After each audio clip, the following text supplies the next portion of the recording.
and take the trade. If I'm going to take the trade right here, my head should be under the swing low. And if it's under this swing low, my hedge should never get picked up if this trade is truly a buy. I should be able to buy this trade up. The problem that most of us have is we want to enter here and we want to put our hedge, somewhere right here. And this is still fair game. It's just a deeper pullback. So what I would suggest to cover your swing low, just use a smaller position size, because there's one thing that is when it pushes up and it pulls back, you can add on. This is in profit. You just add on to this one. Now, this lot size needs to be either your largest lot size or this next lot size needs to be equal to and not larger than the first lot size, because this first lot size will control the rest of the trade. You can't go in here with a 0.25 and then put one lot right here, because if this pulls back deeper, this one lot is going to weigh on the trade more than this 0.25. That is so key. Yeah, I think that's huge for me right there, because when I get my second position, obviously the lot is, the way I trade is, it's going to be huge in comparison to the first position. So break them up evenly. Break them up evenly. Half, put your second half. Because if this gets a deep pullback, it doesn't matter, because this trade is equal to this trade. So you're losing, but it's not going to be lopsided. And by the time, as long as this one doesn't go in drawdown, you're good. And this one should never go in drawdown because you got the premium position. Mm-hmm. I guess my logic is, by not putting it below the swing low, is if I'm hedging, isn't that why I'm hedging? If it pulls back a little bit more, then I can position myself to stay in it and get a better position, or no? Absolutely. If you know how to, cut your hedge out without blowing your account. Right. Yeah. I always try to tell people that, like, if I'm sure that the position is if it's not going to pull back here, I can put 4 lots on a 50K account. As long as my hedge picks up before I blow 5% on those 4 lots. And, as long as that works out in my favor, I'm a genius. But when my hedge gets picked up, I have to be able to cut the hedge off without blowing the 50K account. And if you can't do it, then that just means you're doing too much. How did you learn how to do it? Like, that's what I need to know. Trial and error, I think. The idea made sense. I forgot where I saw the video about hedging. The guy explained it. The idea made sense. The first time I tried it, I blew my account too. You know what I'm saying? But once I figured out that it's a sliding thing, once I figured out, hey man, all I gotta do is break off pieces of this hedge as price pushes up. Let's say the hedge picks up and it's good. Now, once the price shows me, like once we broke this high, it shows me we're gonna go higher. So when it pulls back down to 78%, I can cut off my hedge. Now, if I don't trust what I'm doing, I just cut a piece off right here. I let it push up. It pulls back, I cut another piece off. As it's pushing up, I just keep cutting pieces. Then pretty soon, I'm out of my hedge completely. It doesn't have to be pretty. Chances are it won't be pretty the first time, right? But at some point, you'll get a better understanding of what right looks like. Mm-hmm. It's the same with y'all. You ever traded with Ruby Rose? Yes. Yeah. Were you trading with us that day when she made 200K? No, I got in the group afterward. So Ruby made 200K. I had to be. I think it was about a 300 or 400 point move on the US 30. It was a Nas trade. Wasn't she trading Nas? Maybe it was Nas. I think it was. Maybe it was Nas. But she had 2 positions in there. She lost 16 grand and 8 grand. She still made 200,000 because she was trading it both ways. Mhm. The same way that that you see in OG's trade, you'll see like buys and sells. Mm-hmm. Like if OG screenshots his MetaTrader, it's gonna be buys and sells. They'll both be blue. Well, in some of Ruby's were red because Mm-hmm. she was in the trade, then the market went the other way. She had to go the other way with the market. Now the market, I believe it was selling that day. So at some point she had to just close those buys out as losses, but she was heavy already in blue in the sales. So what happens is if you take a ruler, you got the bottom of the ruler, the top of the ruler, in the middle.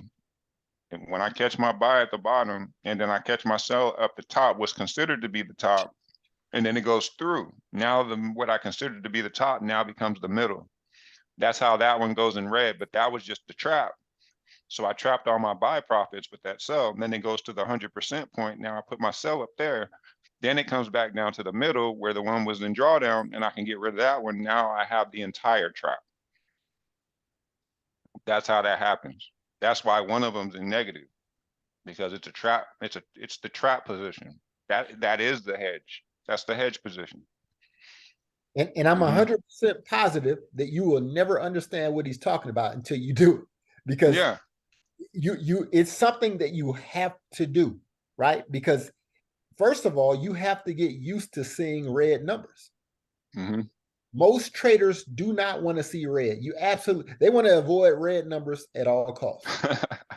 And you know, unfortunately, it just doesn't work like that, right? If you want to make money trading, you have to be willing to experience drawdown. That's how it works. A trade is going to put you in drawdown 9 times out of 10.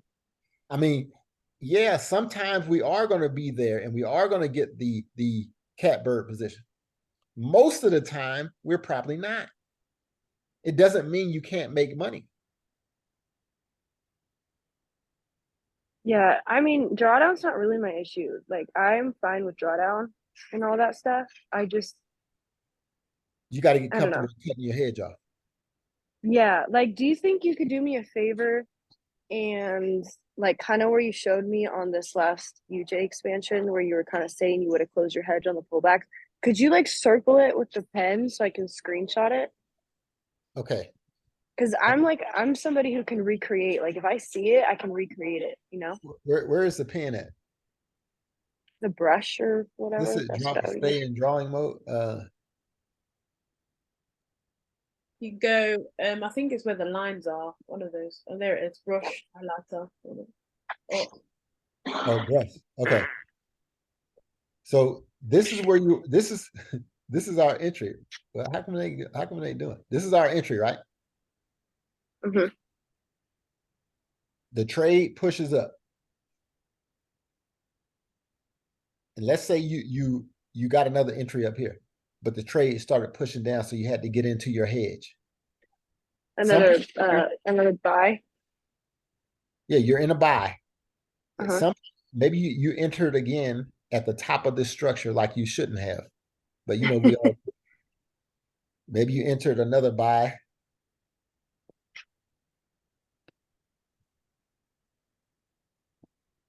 Maybe you enter another buy right here.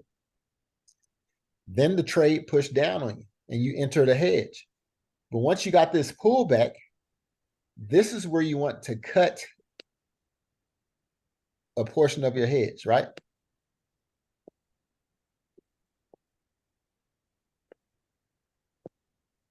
If you know that this is the end of that pullback, hey, we pulled back into this order block, you're good at reading the chart. You know that this is a push up. This is a 78% pullback. Maybe it's a little bit more than that, but once you saw that this was the end of that pullback and you started getting bullish movement, now you know you can start cutting your hedge. So you cut a little bit of it. It goes up. It pulls back again. You cut more of it. That's a lot of work, man. Well, it is, but I don't, I mean, the way that you're explaining it, I can't imagine that the layman's trader is going to understand it. Well, unless they put the Bollinger Bands or something. What is that? The Bollinger Bands that they go on the chart and they show you that where the middle of the trade is, Yeah, it does that. and then you buy from down here and you sell from up here. Yeah, In the middle, it's all good. Every Yeah. time it hit the top, you sell. Every time it hit the bottom, you buy. yeah, You can do that. My dad does something similar with the MACD. yeah, Every time this line crosses, he buying. Every time it crosses, he's selling.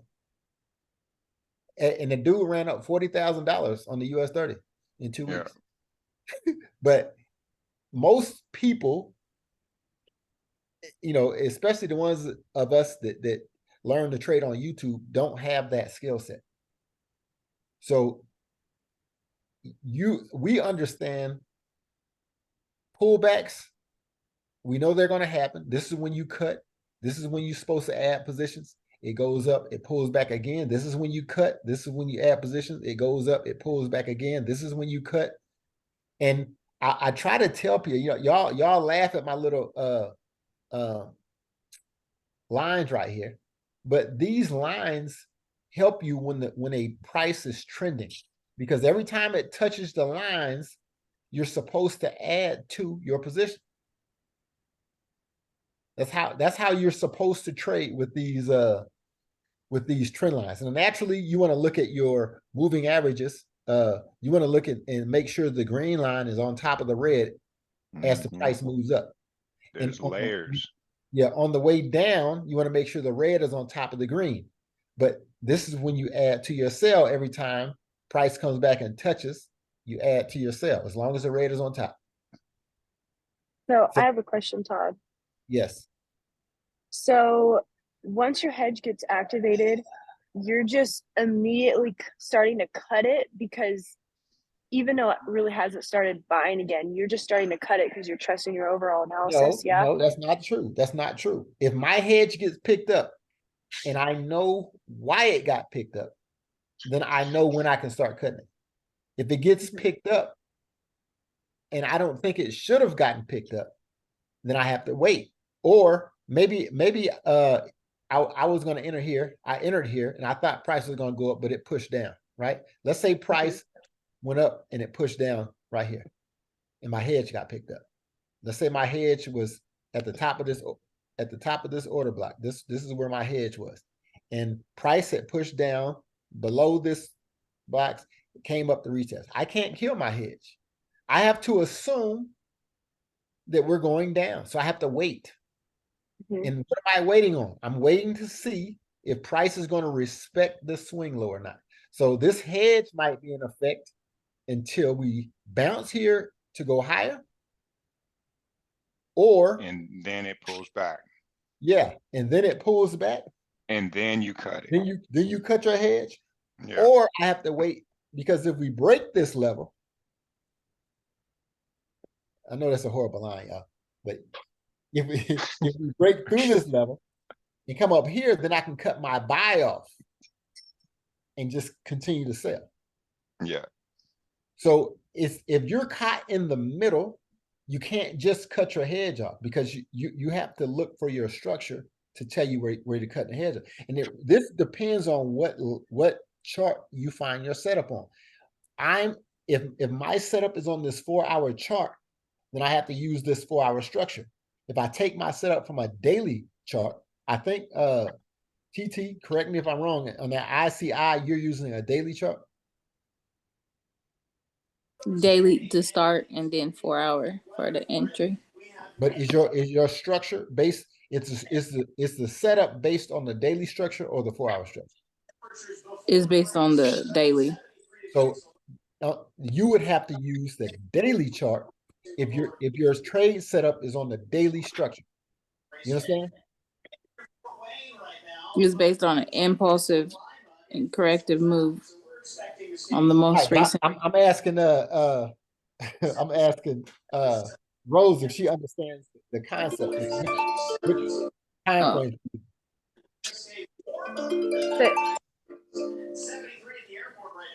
I don't know whose phone that is, but what was the question? I said, do you understand that your hedge has to stay until the structure is respected on wherever your setup came from, not your entry, your setup. Yeah. Okay.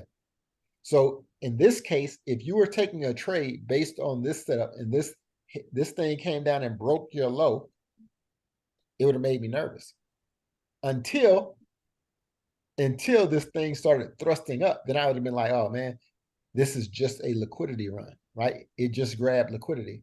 So now, the longer that this run happens, then maybe you could have got out. Well, this long candle would have screwed you. But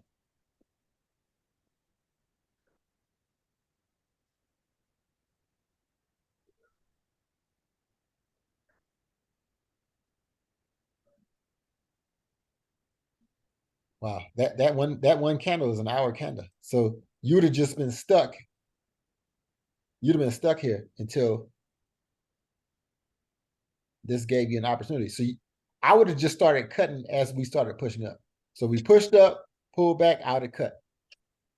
Pushed up, pulled back, I'd have cut more. Then once we got this move, I wouldn't worry about it. I mean, this is probably going to be the end of your trade anyway at the top of the structure. And your hedge would have been cut all the way by that. Yeah, because I would have cut. Point.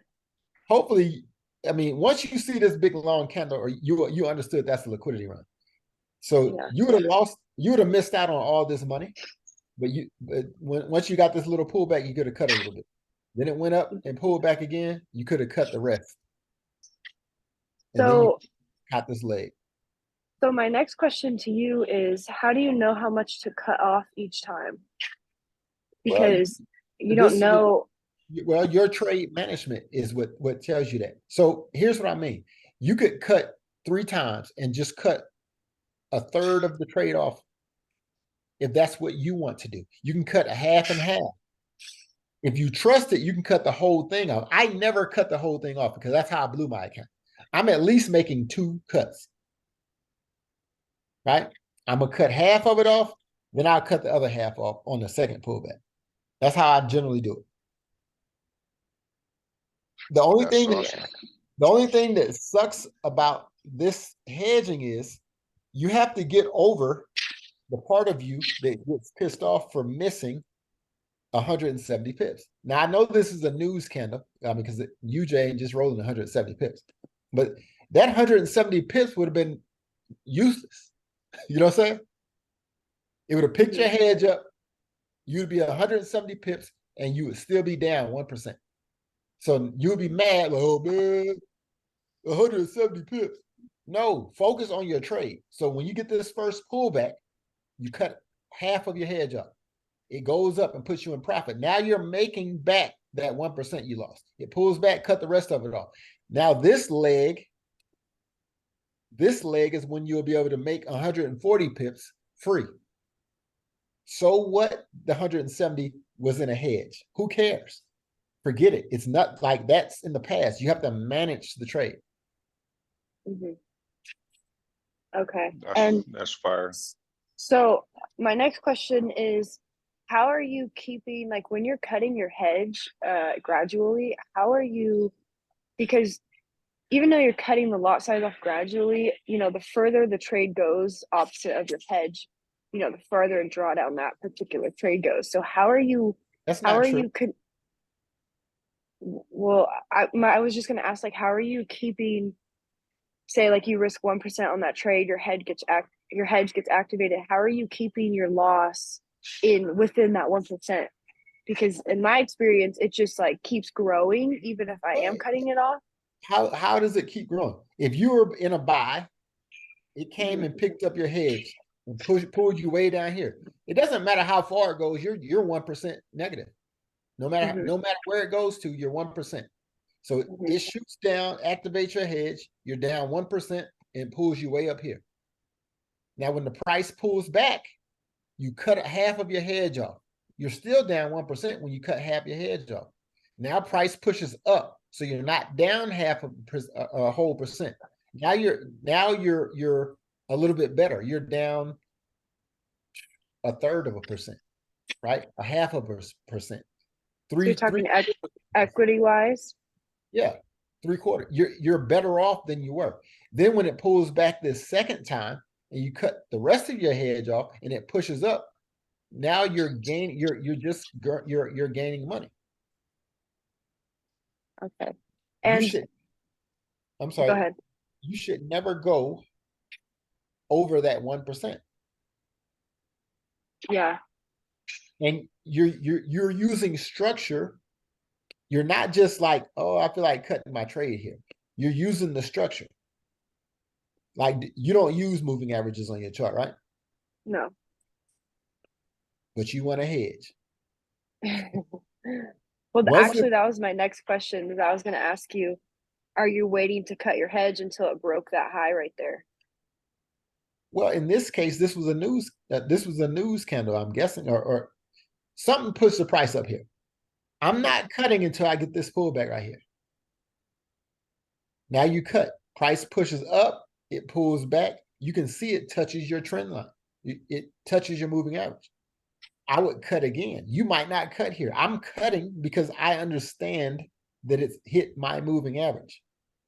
Mm-hmm. Whenever it pulled back, if I'm 100% honest with you, when it pulled back here, I cut half of it off. I'm also going to add me a position. Price pushes up, it pulls back. I'm cutting and I'm adding because I'm the type of dude that wants to make up for these 170 pips. Hey, Mm-hmm. Especially when I can clearly see that it is going to push up. It just had to grab the liquidity first. And I missed 170 pips. I can't miss this next leg up for these other 140 pips. Right. So, I don't know if you understood my question. So when that hedge hypothetically was picked up at the bottom there, Uh-huh. you got to wait, right? How we were talking about, you got to wait till you know where it's going. Right. So on that first pullback when you closed, what was the movement preceding that pullback that told you you're good to start closing it? Well, whatever caused this huge candle right here, whatever caused it is, it had to be some news, first of all, to go up this high in 4 hours. But this next candle, you got your pullback, right? So look at the time that this happens. This is your 5 a.m. candle. All this is after the New York session, right? So this 9 o'clock candle is when most of us trade. This is that second leg of the Asian session. So if you're bullish on the JPY, this is when you would get in this trade. So when it pulled back, you already know, hey man, whatever pullback it gives me before London, I'm buying it. I'm getting in. I got to cut off my hedge, and this is when I'm getting in. Now, isn't this when you would buy for Asian session if you're trading Asian, or do you not know? I don't typically like trading Asian. If there's a clean move, then yeah, I'll get in. If there's liquidity next to it, I'll wait. Okay, so I think this is clean for me on Asian. This is the second 4-hour candle of the Asian session, right? Only thing I will expect is at this at the start of the Asian session, I would expect it to pull back. I would expect on the 1 o'clock candle. Where is the 1 o'clock?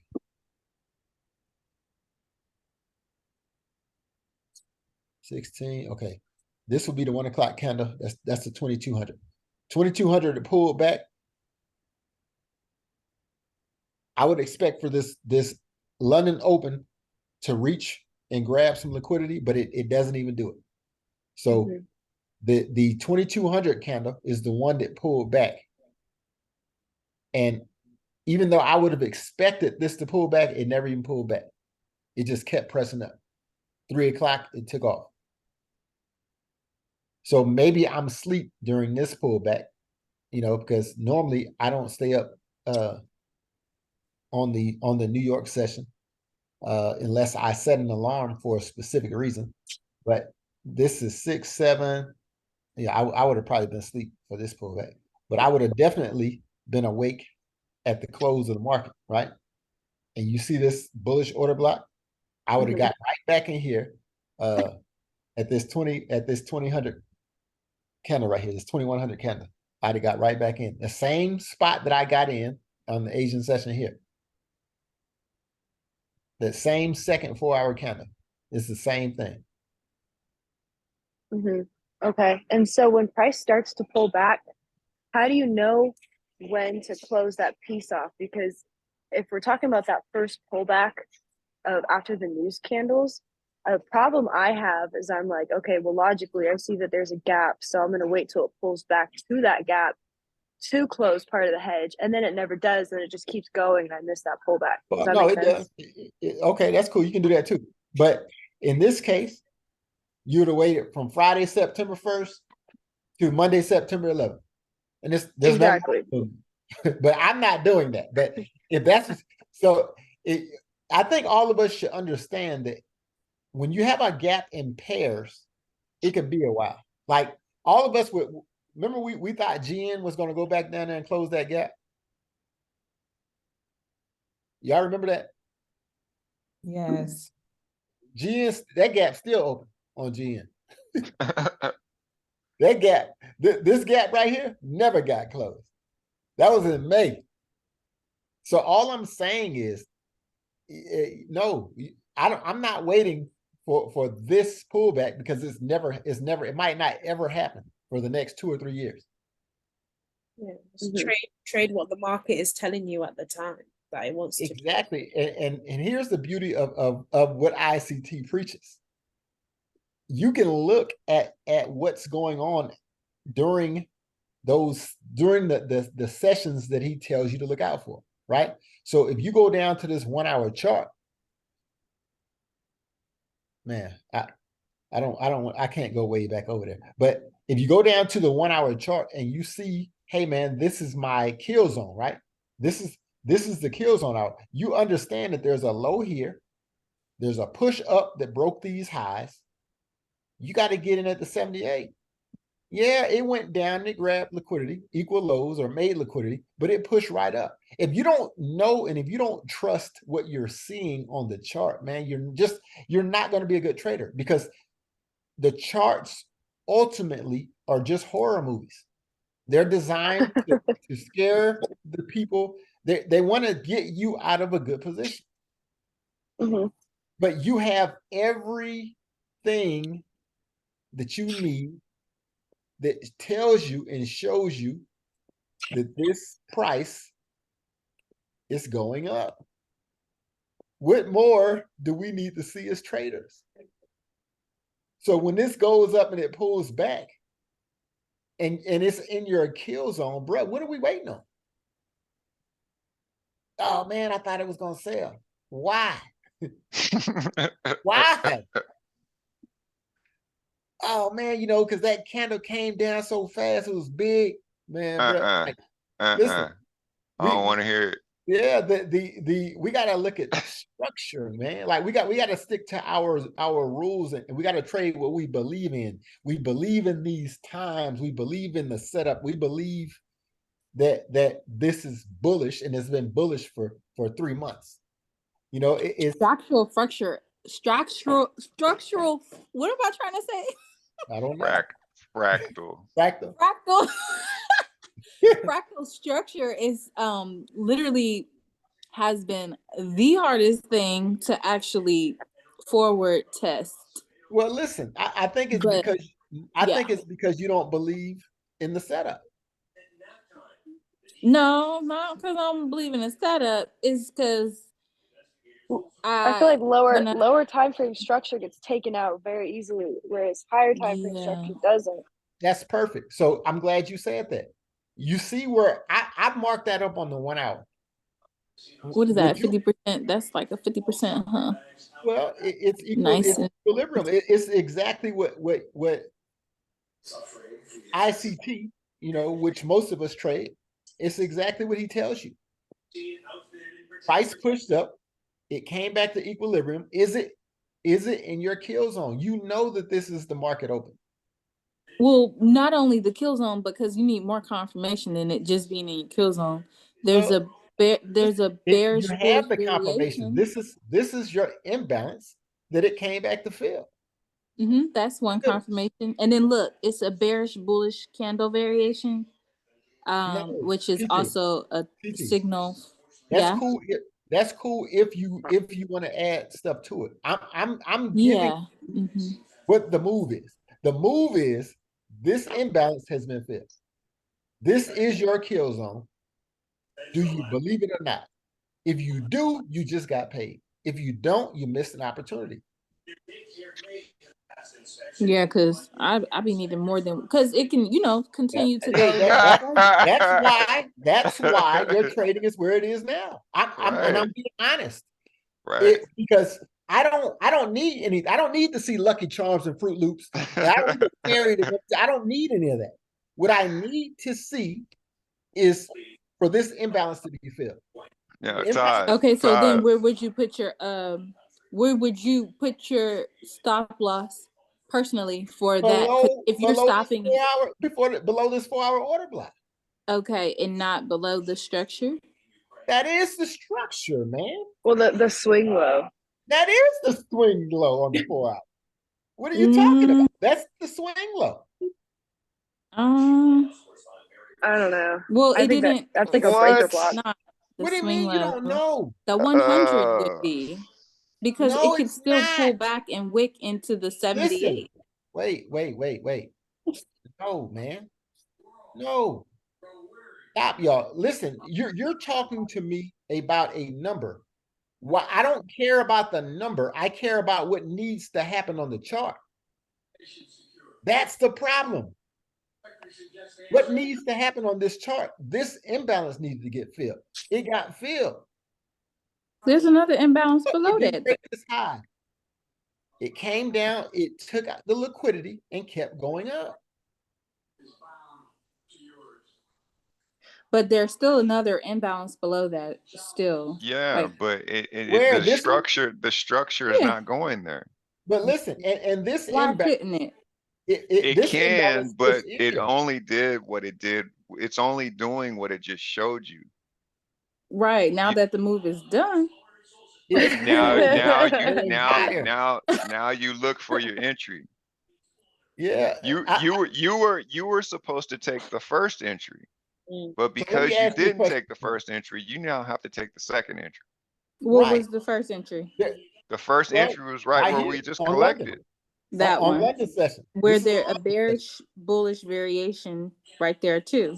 So yeah, I agree that there's a confirmation token right there. Where would your stop loss be? I think that the stop loss should still be where structure is at the last line of right here. This is a 4-hour order block on a 4-hour chart. But that's not the 100. That's not where you're that's not the 100 though. So I don't understand why. What do you mean it's not the 100? It's not where I feel this move would be at the 100. Okay, if you want to listen, if you want to protect down here, there's nothing wrong with that. You can protect down here. You can protect down here if you wanted to. No, I think this the structure is at the 100. No, that's fine, TT. There's nothing wrong with you putting you just have a smaller position. There's nothing wrong with that. Nothing wrong. And then you can scale in after you got. It's nothing wrong with that. It's nothing wrong with you protecting that. That's 109 pips. You're going to get paid. I've shown you a million times how you can make 10% on 100 pip stop loss. That's fine. Me, I'm protecting right here. And if it picked my hedge up, then I would look like I showed you a minute ago. And I would say, I'm in this hedge. It's either going to break this low or it's going to go higher. But for me, I'm looking at this imbalance and I'm saying, hey, we hit it. It's going bullish, double bottom, liquidity sweep, whatever you want to say, we're going higher. This candle right here really told us all we needed to know. The doji. Yeah. Double bottom. Well, yeah. See how it swept the liquidity? See how it swept it? Yeah, and it got swept again. Well, that's cool. But this candle told us we're not going lower. It did get swept again. That's just a tap But in. that's why if you put your stop loss or your hedge right here, you should have been very confident that it's not getting taken out. How many pips is that? But also that 3.5. all that consolidation 30 pips. for that bullish order block, that's a daily candle on a higher time frame. All of that's an order block on a higher time frame. So this we're on a 4 hour, but if you're looking on, if you want more But confidence, they won't look up. you can always go to a different time frame to see your confluence that all that consolidation is an order block on a higher time frame. It's right here. Pardon? This is where it is. Yeah, but then it's tapping into a bullish order block. Actually, it's That consolidation, yeah, that green right candle. here. Yeah. No, the left, no, the smaller one next. All it did was it touched wicks right here. Yeah. Then it took the liquidity from under this candle and pushed up. Yeah, on the daily and the 18-hour, but obviously if you don't want to go to that. But I'm saying that this is the daily. That's all we did. Tap, we close. You have a wick right here. You get wick to wick, which is great price action. Yeah. The next one comes down, takes the liquidity, and goes up. Perfect. Yeah, that's what I'm saying. Yeah, it's just healthy price action, but it's if you want more confluence, then there you are. There you have it. And I would venture to say that if you need more than what you're seeing, then I just don't think you understand market structure at this point. And there's nothing wrong with that. But I think that you will struggle until you understand these concepts. When you get past it, I call it coming to the light, right? Once you understand it, you'll be saying it, see? And then you're going to have to get someone else to understand it. And you're going to have to do what we're doing right now. You're going to have to keep repeating it because it's just not clicking. We can tell it's not clicking, and it's okay. But when it clicks, you're going to be like, oh my goodness. And now you're going to have to get this same aha moment to happen for someone else because I don't know why it's so hard to get it, but it just it takes time. Yeah. So I'm kind of confused as to what we're got off on a tangent about. But what I'm taking away from this is no, it's not a tangent. It's not a tangent. But we were talking about the pullback. So I'm trying to bring it back to the pullback. So the pullbacks here, my original question was I was gonna if I was to wait for it to sell to a further gap, but then it just continues up. So I would just take partials when it goes to the first pullback, right? And then if it ends up selling further, then I can take another partial out. Yeah. So here's what I would say. Do you trade London? No. Because you wouldn't even saw this. If you trade New York, you see this. You already see this develop. You would have saw a bearish order block at whatever time in the morning this was, 5 in the morning. Then you would have saw this push up. So maybe you would have told yourself, maybe you would have fooled yourself into thinking this was going to go further down. Yeah. Right? So maybe you wouldn't have cut it off. When this new candle hit and started pushing up, where do you decide, hey man, this is going up, I need to cut this off? When it breaks the high of that order block. So once it broke this high, you would have cut it off? Yeah. On a continuation. That's cool. To me, you would have just been later than me, but there's nothing wrong with that either. Now the trade pushes up, you're in profit. Once it pulls back again, you should cut. Right? Okay. So I think I'm just trying to be too perfect. I just need to be more fluid and just be like, okay, it's pulling back, cut, it pulls back more, okay, and more cut, type of thing. I think I'm just, because my trading plan, it's like I have exact steps that I can execute every single time, but hedges are different. Yeah, I think you need to be more fluid too. And to me, here's why I always come back to the same thing. If you believe in the concept. If you believe that this is bullish, like you have to be biased for one direction or the other. And if you believe that if you're biased for the buy, then you have to cut when it pulls back. You don't want to cut while it's buying. You want to cut when it pulls back. Mm-hmm. That makes sense? So if you see it hit your zone and it wicks out, then it comes back and it hits your zone again and it wicks out. And you're getting wicks on all these candles. Something as a trader should tell you, hey man, this is going up now. Any one of these wicks is a good spot to cut. It's wicking out in your zone. Cut it. How many pips is it from the 50 to the 60, the 62? About 30 pips. If that 30 pips, I mean, there's no way that 30 pips would blow your account. So yeah, I would say don't be so rigid. Mm-hmm. Understand what you're looking for. If you're bullish on this pair, you're looking for it to push up, pull back, push up. Whenever you traded support and resistance, they would have put a line right here and said, this is resistance. Then he broke resistance. This is a retest. Even Alex G would have got him another position.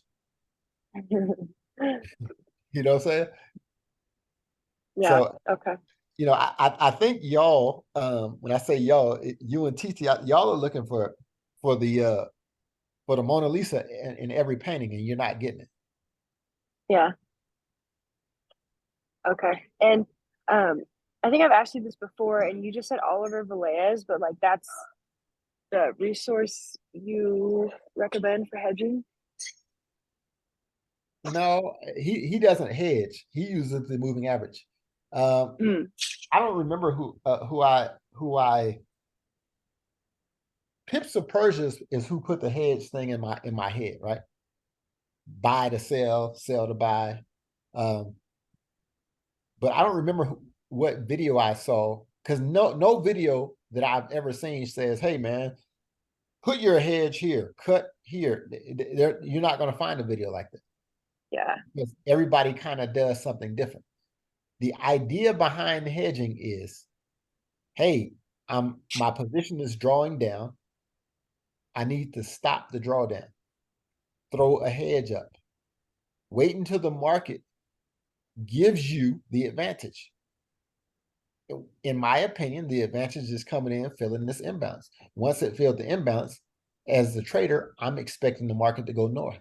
So I'm cutting off the sell half of my trade and trusting that the market is going to go north. Mm-hmm. But Todd, what if I cut off the sell and I see this bearish order block? Hey, trust that the market is going north.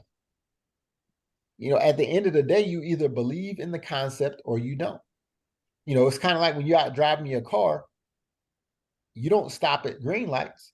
You just trust that the other drivers at the red lights are going to stop. And most of the time they do. Every now and then, somebody's going to run that red light. When they run that red light, everybody got to pay the price. It's the same with these trade setups. We just got to hope that we're not out here so bad that we paying with our account or we paying with our life. You know, like, hey, you know, if you lose this trade, it's not because you did something dumb. You lost it because you were trading a concept that didn't work out that time.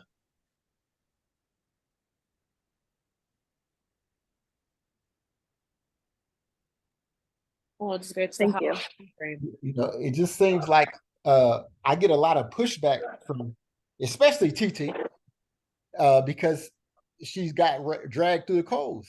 And I would argue that the reason you get dragged through the coals is because you keep hesitating. You keep flinching. You're not trading the concept. You don't believe in what you're trading. 1 minute you're trading an ICI, the next minute you're trading an ICT. I really think that there's power in one concept trading one way, and you work out the kinks in that system, and then That's the system you use. Now you're going to tweak the system to your personality. Hey, I'm not getting up in London, Todd. I ain't trading it. Okay, well, you just trade the New York.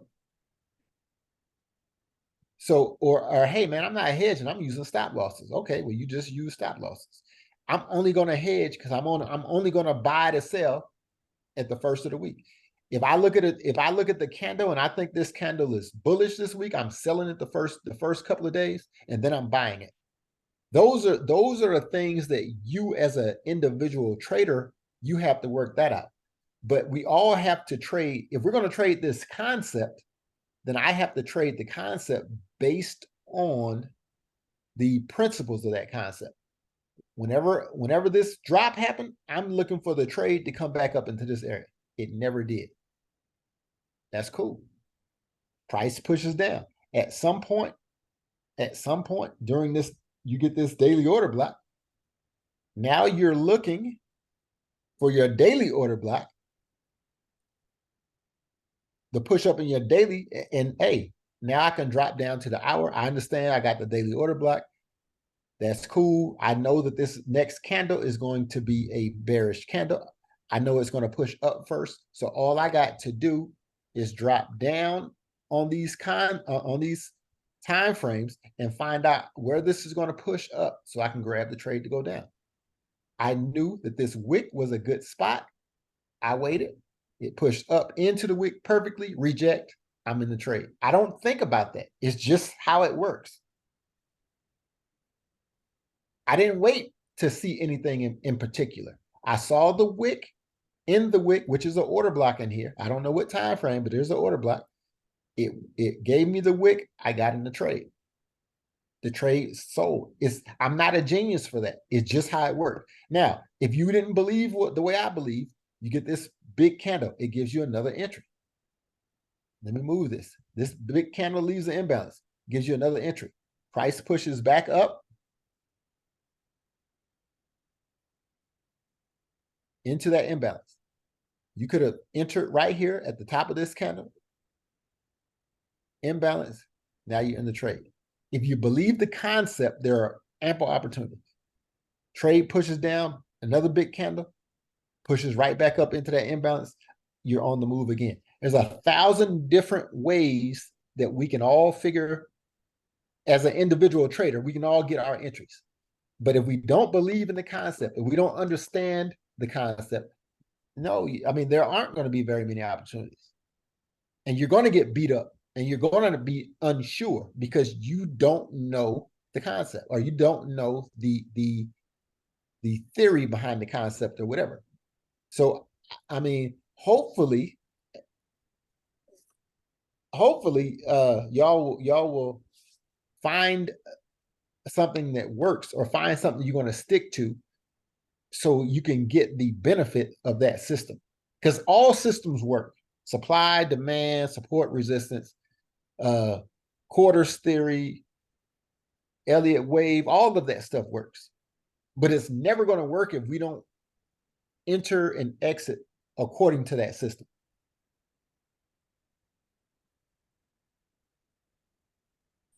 Yeah.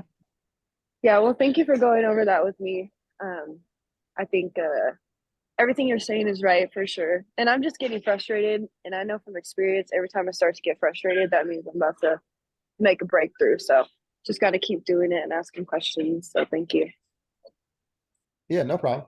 So what I would just challenge you to wait for your long impulse candles and just try to trade away from those in the gaps. To me, it really that simplifies things down to a T.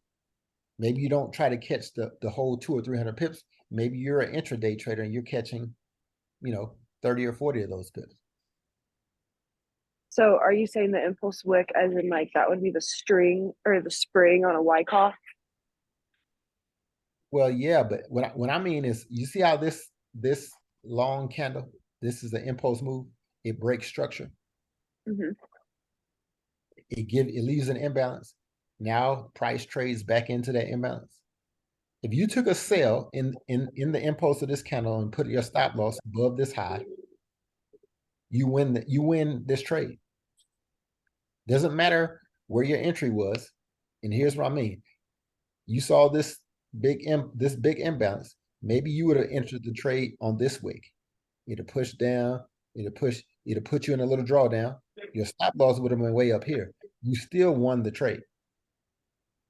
The concept says that this impulse candle that pushed down and broke this structure and pulled back into the gap is going to take it further. How far down is it going to go? You do your own analysis on the higher time frame. We knew that this was the price, this was the 78. We knew that this was the 62. Maybe you didn't know it was going all the way to the 78. Maybe you're just trying to take a trade from here down to the 62, which would have been, I don't know how many pips this was.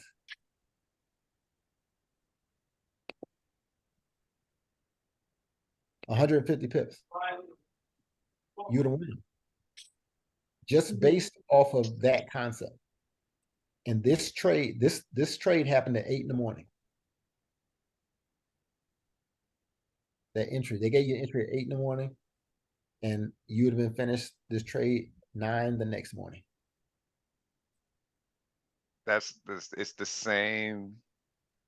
You guys have been together longer than I've been here, and this is the same thing that's being discussed, right?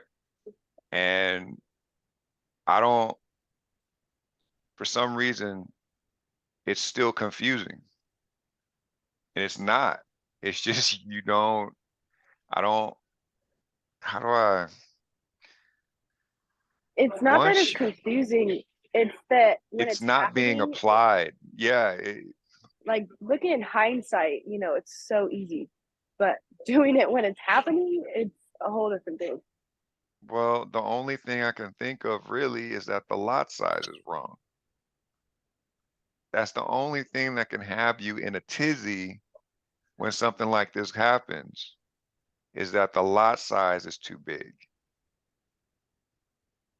How can you have any problem in that area when it hits when the fair value gap is actually closed? We look at this every week and it shows you that position. You won't even be in drawdown. And we have people in here that seem to have not even caught this position before. Because if you catch the position, because you're in profit automatically. It's worth the wait, right? So no matter what lot size you use, you're not going to be in drawdown if you use this technique. So we should be having a winner out of 30 people in the Zoom meeting. Every single person in the Zoom meeting should have at least caught this type of an entry once and have actually profited and actually took those profits. Just simply from doing what he just said right there.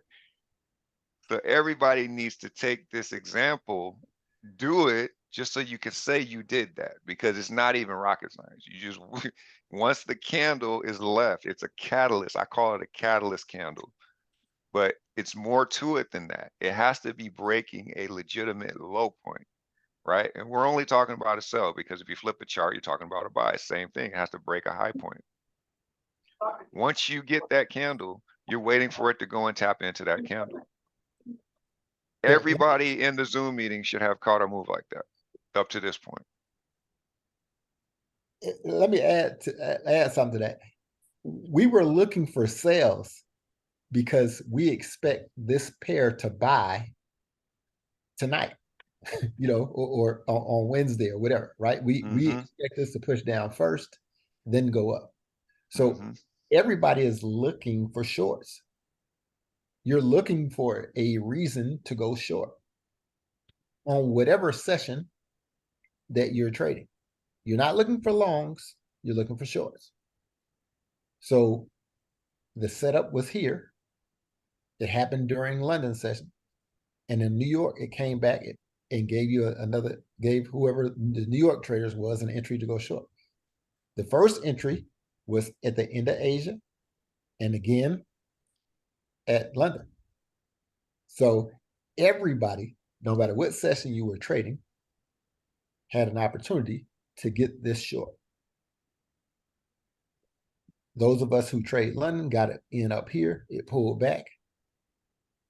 Everybody who traded New York got in. Everybody took the dirt nap. If we're not seeing this, it's because we're not understanding the concept, right? The concept says that GN is going to sell first, buy later.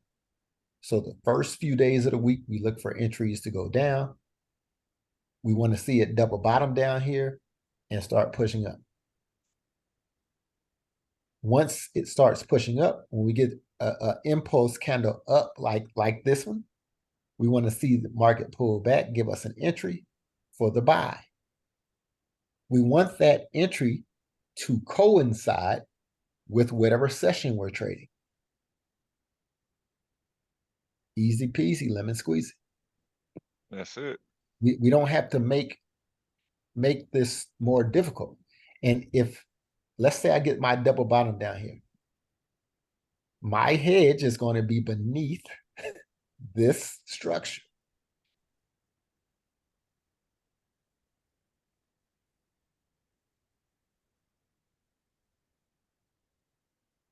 And my target will be at least half of this push down up. Y'all see this big push down? If I No. throw, Go ahead. if I throw a fib on this move,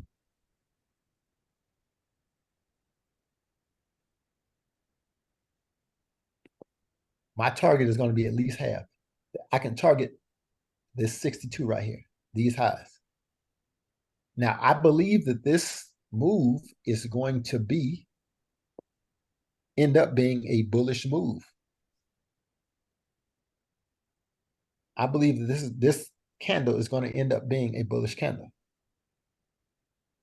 But we have to close. Let me delete this red box. Let me delete this. We have to have good price action with the wick of this candle. Y'all see this wick right here? Where's this 4-hour swing low? I'm 1,000% sure that we're going to at least go wick to wick.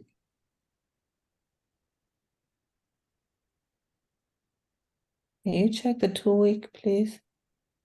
Well, we got 3 days left on the 2-week. And on this one too. But the 2-week, the 1-week candle needs to, this candle needs to go touch this wick. That makes sense? Yeah, I get it. If not, you're gonna leave a gap. Not saying that we can't leave a gap, but there's no news reason.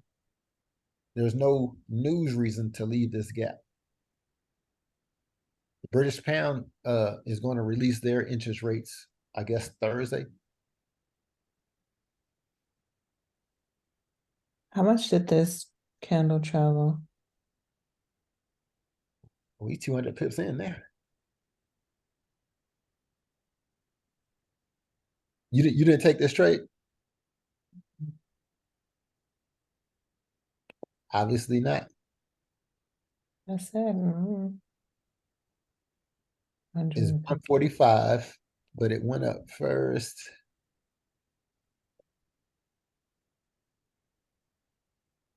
$159. Isn't it weird that it came right down here to the monthly 78? We was expecting that Those of us who believe in the concept were. because obviously the interest rates are going to be hiked on Thursday, so it needs time to form a reversal pattern, the buyback up.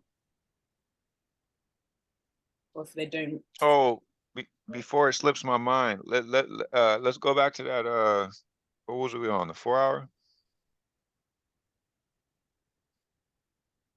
Was that what we were just looking at? Right here. Hold on, let's go out a little bit.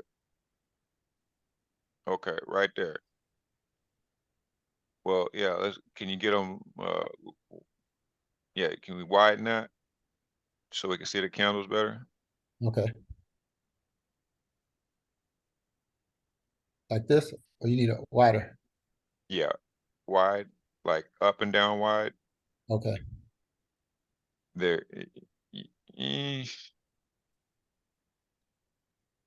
I'm not seeing it right here, but I'm gonna try to explain this. Cause no, we need the whole structure. My bad. We need the whole structure. I need the top and bottom.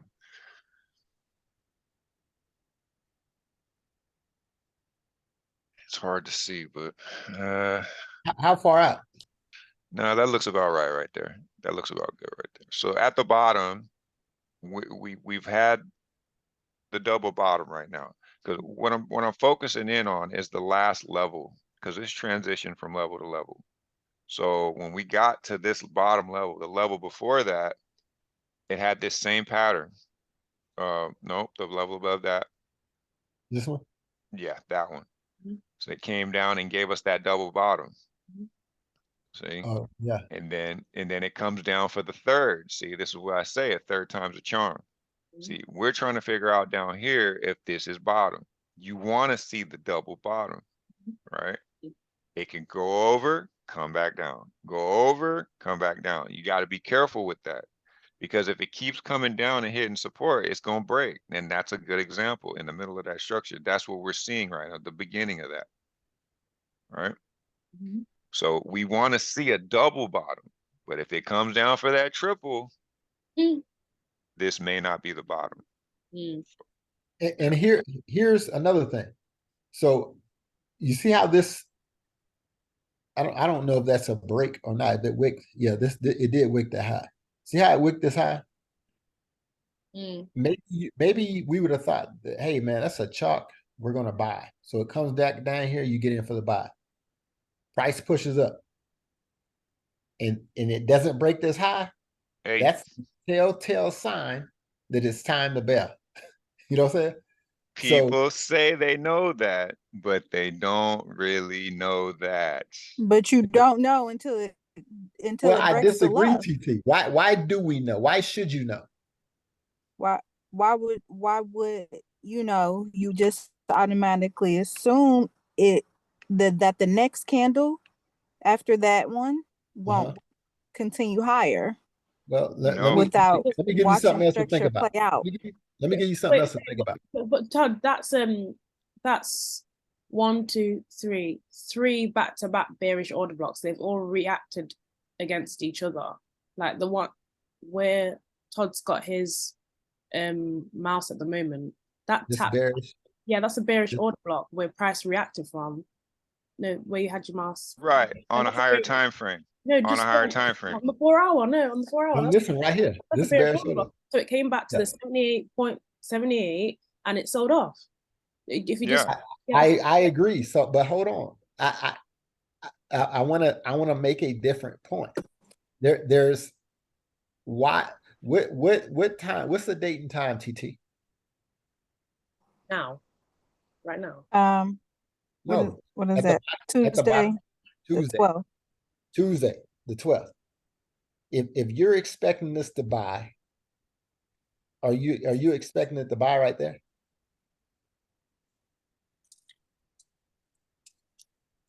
Like on a day, a Yeah, particular day. Is that what you're asking? yeah. On that, Well, I pay more attention to structure rather than a particular day. well, but do you believe in the concept or do you not? Because if Of you pay particular attention, day. yeah, I the date mean, it could be on a Thursday. It could happen on a Thursday. for it to change directions, you're right. But it's not happening on a Tuesday.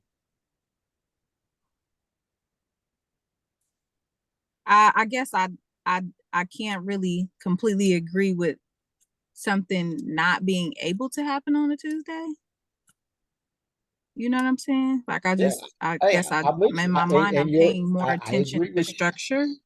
If you are paying attention to structure, then how come you didn't see the bearish order block, the bearish order block, the bearish order block, the tap in the roll? If you pay attention to Well, I structure. wasn't watching GN, but as I'm But- looking at it, I'm just making a suggestion based off of particularly what you said about automatically knowing that it's not going to go higher. all of these If that things, makes sense. So all these things are confluence, though. It's all confluence. What is your bias? What is your structure? What time of the day? They all matter. yeah, so I think like where you had your cursor, I just would have waited until that red candle printed and then taking the entry on I that. would Yeah. agree. I would agree. But what I'm saying is some people would have looked at this as chalk going up. It happens. Because Oh, okay. I see what you're talking this about wick when we're broke that looking high. at a bearish 4-hour structure. Yes. Oh, yeah, and it already broke the low. Yes.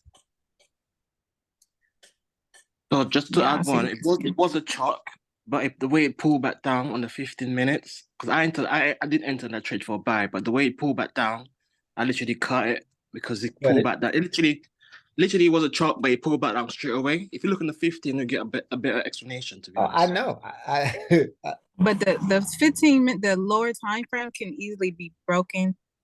You want to wait until you see it first on the higher time frame, and then you go down to the lower time frame. But then if you add the candles up, like, you know, 15-minute candles equal up to an hour. So you can This is where it work out came an back hour in. candle on the lower time. Like, you can work out the higher time frame candles on a lower time frame. This right here is a 30-minute bearish order block. Price pulls back up, taps into that order block. Boom. Almost like a madman. Broke all the. That's nice. That's a nice trade right there. Well, I that's wasn't what we even just looking talked at about. GN. This came back up at 8 in the morning. This is your New York entry for that sale. Yeah, and that's why I entered on the 4-hour. That's why it pulled back on the 4-hour order block. Yep. Yeah. That's that order block right there. And did another 78 after that. Yeah. So what's GN doing? 'Cause I really haven't been paying attention to GN. You know, I try not to focus on too many at once. So what's happening now with GN? What are we looking at? Well, we thinking to buy the second half of the week. That's tomorrow. Well, I agree. I think on London session, we might get a buy structure. That's what I'm going to look for. What are you trading at the moment, TT? What's that? Well, what am I trading right now? I'm trading EA. I'm trading EA right now. It's in the game. But I'm not in yet. I'm not in EA right now. I have a sell limit. What, you've placed the sell limit already, or you waiting? I have a sell limit for EA. Yeah. Nice. Has EA bought or sold this week? So And selling. Mm-hmm. the greatest game ever sold. This is what I think EA gonna do.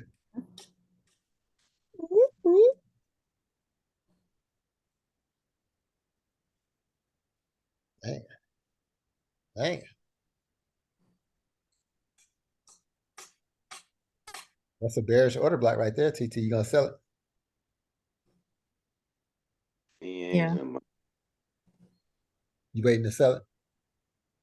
Yeah, I'm gonna sell it. If it passes my test, I will sell it. You gonna sell it on the ICI syndrome? Yeah, I'll do the ICI entry. It's just an entry. It's like the thing about it is people get so wrapped up in this strategy and that strategy. It's all the same. Like some people can, some people don't mind learning multiple ways to make money. Waiting to the 78 is one way, and doing it at the golden zone is another way. That's two different ways. So I think it takes more, it might take you more time, to get consistent at knowing more than one way to trade.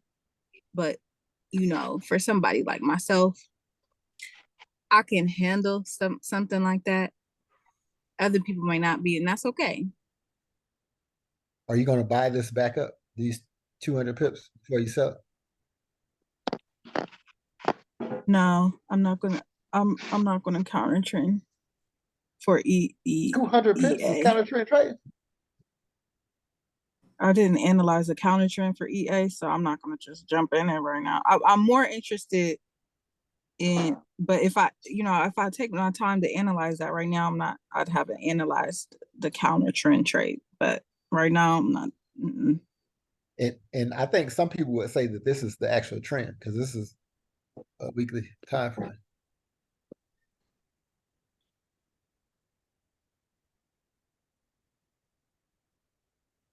Is the trend up or down?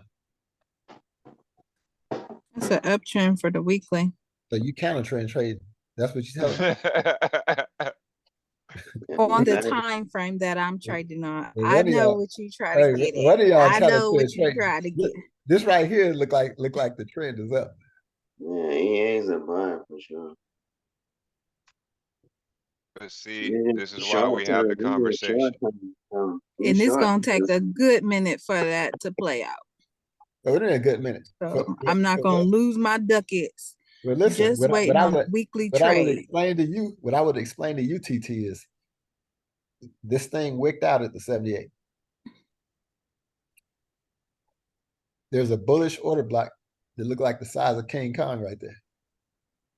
What you trying to tell me about this EA trade right now? Another bullish Because order block. what you were saying about UJ, there's two bullish King Kong order blocks. What I'm telling you, hey man, sell it, man, sell it. And he's trying to tell you I will sell, and you you told me not to buy UJ. Put 4 lots. Just because UJ did exactly what I said it was going to do. It did exactly what I thought it was going to do. It sold. I mean, it bought up to that area. Did you close the trade where I told you to trade? Well, did you I shouldn't have sold it anyway. Did you close the trade where I told you to close it? Yeah, I closed it right before that because it wasn't giving me that. Why did you close it? It wasn't giving me what I needed it to give. Oh, that ain't why you closed it. That wick right there. Yes, it does. That wick right there is where I sold it from. Stop loss above that or hedge right above this red line. Immediate profit. Immediate. And that was a good sell trade for you, but mine was a buy. Well, I agree. Did you take your profit before it got up here? Because if you TP, it was a good trade for you too. On the buy? Yeah. Yeah, because it had that. No, I was selling it. I was selling it in the wrong position because I got caught up. TT, you told me you were in a buy. Because we talked about. No, I wanted to buy. That was I was if I told you that I was in a buy, I was probably in a buy.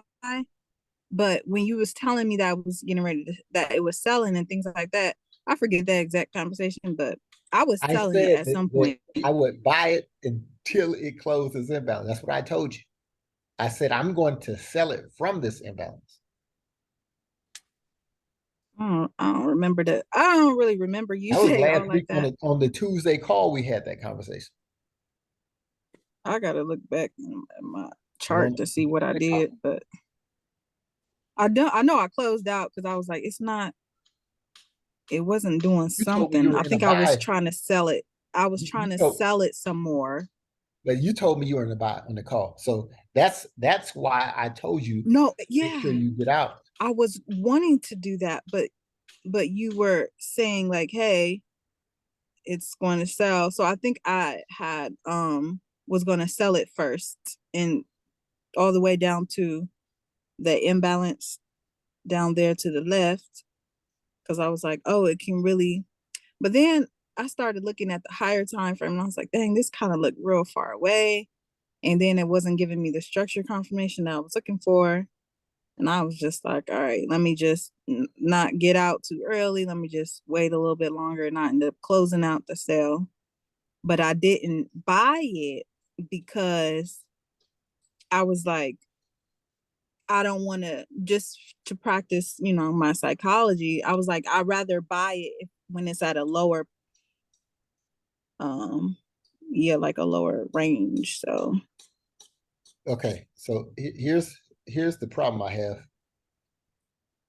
If you weren't already in this, because it only went 64 pips that day from where I had it, because you told me you were in this trade for a buy. And I said, hey, as long as you close out when it closes this imbalance, because I had a sell set for at the close of this imbalance. I knew it was going to sell. Now, I yeah, didn't know I it was was going. originally, if I was in that buy, I was originally in that buy. Yeah, so that's cool. And then I sold, What I and was then I was in telling you the was sell. I had a Yeah. sell set here because Uh-huh. I didn't think it would just run through these order blocks. Now, if I look at what I see now, I see a high, a higher high, and a lower high. Mm-hmm. What I think is if they don't raise interest rates, it is going to sell down here. I don't think it's gonna sell down there. Not Well, because I don't think you're it is, right. but If because they the raise interest DXY. rates, there's no way it'll go down. If they raise interest rates, we'll go higher. But if they don't, that what is the only thing left? This low Yeah, and this imbalance. I do see this coming back at least to the 50% of this 4-hour structure, but not all the way clear down here, because I feel like this needs to finish out the structure and hit the negative 27 50% of please. if it hasn't already. What do you mean the 50% of the 4 hours? Yeah, from where you are. Yep, from where your point is So to right the here, top. Yeah, it needs to pull all the back way to the same spot. No, to the halfway at least. I mean, to at least, you know what I'm saying? To at least halfway. Okay, so you're saying that he needs to pull back here before it goes To the higher. 50% at least. Yeah, I can see it pulling back to the golden zone area before going higher. But I definitely think it needs to finish the structure. This is a good discussion, right? I don't Okay, think so we're going to pull back 100 pips tonight.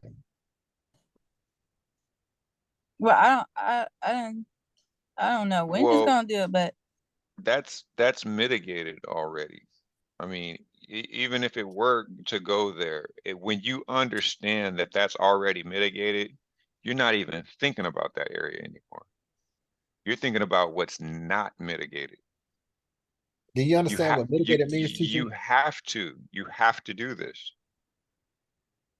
You're yeah, like targeting that, but you haven't applied the power of 3. The power of 3 is mitigated. All that is mitigated. That area is touched.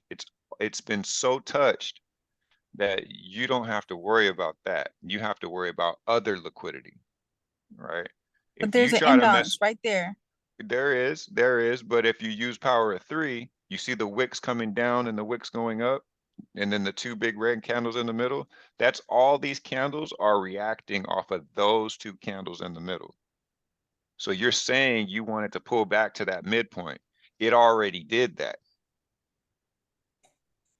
So you're looking for From something here, that already happened. Yeah. But there's an That's what imbalance right causes there. you. yeah, No, it's already mitigated. you're saying that it's still a slight gap in here. Yeah, it is a slight gap, but how many? 1, 2, 3, 4, 5, 6, 7 wicks in that imbalance, yeah, you know, it'll hit that imbalance. You might get a reaction on the way down to get the liquidity from here or to close this imbalance that only got mitigated once. But I think that if this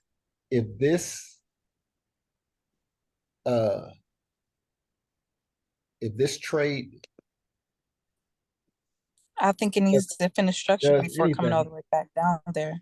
I don't think we're leaving this level right here. Right. This So level that's is the probably the level of level we're going to focus. be in until we get whatever interest rate decision. And that's the same thing you're saying, because even in this situation, the 50 has already been The mitigated. 50 has already been mitigated. So Still, all it's going to do is create liquidity by doing this. Yeah, because the 23.6 is a area of consolidation. yeah, a good bounce point. Mhm.